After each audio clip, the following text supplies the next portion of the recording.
स्वागत है आप सभी का प्रश्न मंच में। आज के वीडियो का विषय है सोइल्स ऑफ इंडिया यानी भारत की मृदा। तो भारत की जो मिट्टी है इनसे रिलेटेड ज्योग्राफी का ये टॉपिक है। काफी क्वेश्चंस आते रहते हैं एग्जाम्स में। इस वीडियो में हम टॉप 25 क्वेश्चन कवर करेंगे जो काफी इंपॉर्टेंट है और बार बार जो एग्जाम में रिपीट होते हैं। चलिए शुरू करते हैं। पहला प्रश्न, भारतीय मृदा कितने प्रकार की होती है? मृदा यानी मिट्टी। तो 8 प्रकार की भारत की मिट्टी है। कौन कौन सी? जलोढ़ मिट्टी, काली मिट्टी, लाल मिट्टी, लेटेराइट मिट्टी, पर्वतीय मिट्टी, रेतीली मिट्टी, लवणीय मिट्टी और दलदली मृदा। ये 8 प्रकार की मिट्टी हैं। इनसे रिलेटेड सभी इंपॉर्टेंट क्वेश्चन हम आगे देखेंगे। चलिए अगला प्रश्न देखते हैं। पहला, नदियों के बहाव से कौन सी मिट्टी बनती है? जलोढ़ मिट्टी। जो जलोढ़ मिट्टी बनती है वो नदियों से बहाकर जो लाया गया मिट्टी जल है, नदियों का जो जल मिट्टी बहाकर लाता है वो जब जम जाती है आसपास के एरिया में तो जलोढ़ मिट्टी बनती है। अगला प्रश्न, काफी उपजाऊ मिट्टी होती है ये। भारत में सबसे ज्यादा कौन सी मृदा पाई जाती है? वो है जलोढ़ मृदा। ठीक है, सबसे ज्यादा उपजाऊ और सबसे ज्यादा एरिया में जो फैली हुई है वो जलोढ़ मृदा है। अगला प्रश्न, गंगा ब्रह्मपुत्र के उपजाऊ मैदान किस मिट्टी से बने हैं? तो ये जलोढ़ मृदा से ही बने हैं। गंगा ब्रह्मपुत्र के जो मैदान है दुनिया में सबसे ज्यादा उपजाऊ मैदानों में आते हैं और जलोढ़ मृदा से ये बने हैं। अगला प्रश्न, जलोढ़ मृदा भी 2 प्रकार की होती है। जो पुरानी जलोढ़ मृदा होती है उसे क्या कहते हैं? बांगर। और जो नई जलोढ़ मृदा होती है उसे बोलते हैं खादर। ठीक है, पुरानी वाली को बांगर और नई वाली को बोलते हैं खादर। अगला प्रश्न, किस मिट्टी को रेगुर मिट्टी के नाम से भी जाना जाता है? तो काफी इंपॉर्टेंट क्वेश्चन है, बहुत बार रिपीट होता है। यह है काली मिट्टी को।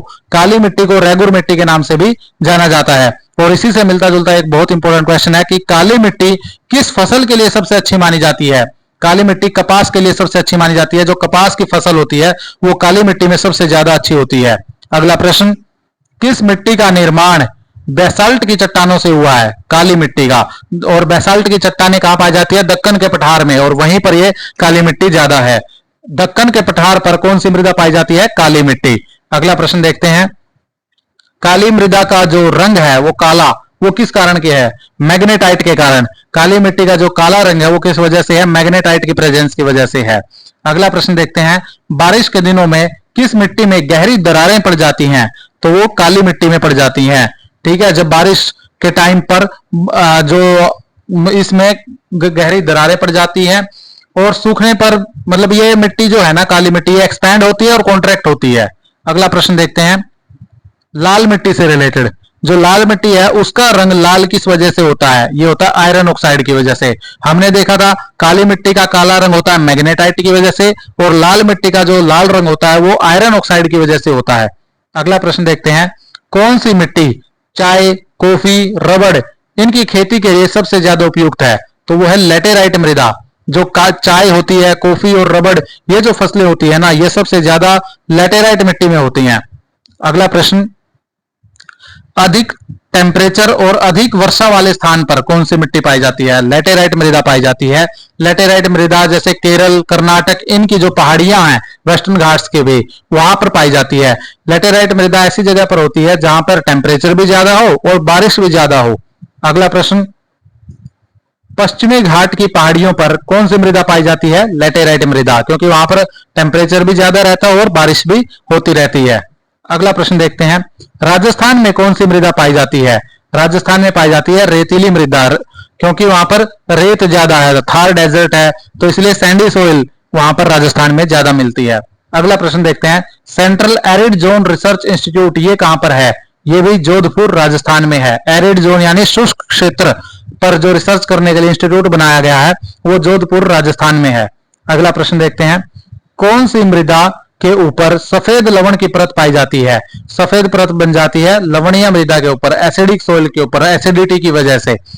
अगला प्रश्न, मृदा में लवणता क्यों पाई जाती है? जो ये एसिडिटी होती है, लवणता होती है, ये मिट्टी में कैसे आती है? जब अत्यधिक सिंचाई हो जाती है और पानी का जमाव हो जाता है, मतलब जो इरिगेशन करते वक्त फर्टिलाइजर्स और केमिकल्स वगैरह होते हैं उनकी एक परत मिट्टी पर जम जाती है जिससे कि वो सफेद परत बन जाती है मृदा में, लवणता जिसे बोलते हैं। अगला प्रश्न, लवणता यानी कि एसिडिटी से प्रभावित मुख्य राज्य कौन से हैं? कहां पर किन राज्यों की जो सोइल है वो ज्यादातर एसिडिटी से प्रभावित है? तो वो है पंजाब, हरियाणा और उत्तर प्रदेश, क्योंकि सबसे ज्यादा अच्छी इरिगेशन की फैसिलिटीज भी इन्हीं राज्यों में है। तो यहां पर लवणता से प्रभावित मुख्य राज्य भी यही है, पंजाब, हरियाणा और उत्तर प्रदेश। अगला प्रश्न देखते हैं। मृदा की अगर लवणता है जो उसको कम करना हो तो कैसे किया जाए? मृदा की लवणता को कम करते हैं मृदा में जिप्सम मिलाकर, जिप्सम है जो उसको मिला दें तो एसिडिटी कम हो जाती है। अगला प्रश्न, एसिडिक सोइल है जो उसको ठीक करने के लिए हम जिप्सम मिलाते हैं। ठीक है, 23वां प्रश्न देखते हैं। सागर तटीय वाले इलाके यानी कि जो समुद्र से बाउंड्री टच होती है जिन राज्यों में, वहां पर कौन सी मृदा पाई जाती है? वहां पर पाई जाती है दलदली मृदा, अथवा इसको पीट मृदा भी बोलते हैं। पीट जो सोइल है वो भी बोलते हैं, दलदली मृदा के नाम से भी इसको जाना जाता है। और अगले प्रश्न में देखते हैं, मैंग्रोव वनस्पति होती है एक, ठीक है, वो किस मृदा में होती है? वो दलदली मृदा में ही होती है, कोस्टल एरियाज में, मैंग्रोव जिनको बोलते हैं, जैसे कि पश्चिम बंगाल में, ठीक है, वो दलदली मृदा में सबसे ज्यादा होते हैं। अगला प्रश्न, मिट्टी के अध्ययन को क्या कहा जाता है? जो सोइल की स्टडी है उसको हम बोलते हैं पेडोलॉजी। ठीक है, पेडोलॉजी का मतलब है स्टडी ऑफ सोइल। तो ये टॉप 25 क्वेश्चन थे सोइल ऑफ इंडिया से रिलेटेड, भारत की मृदा से रिलेटेड, जो बार बार एग्जाम्स में पूछे जाते हैं। ज्योग्राफी ऑफ इंडिया का एक इंपॉर्टेंट टॉपिक था ये जो हमने कवर किया। और वीडियो पसंद आया तो लाइक कीजिए और चैनल सब्सक्राइब कीजिए। Thank you very much.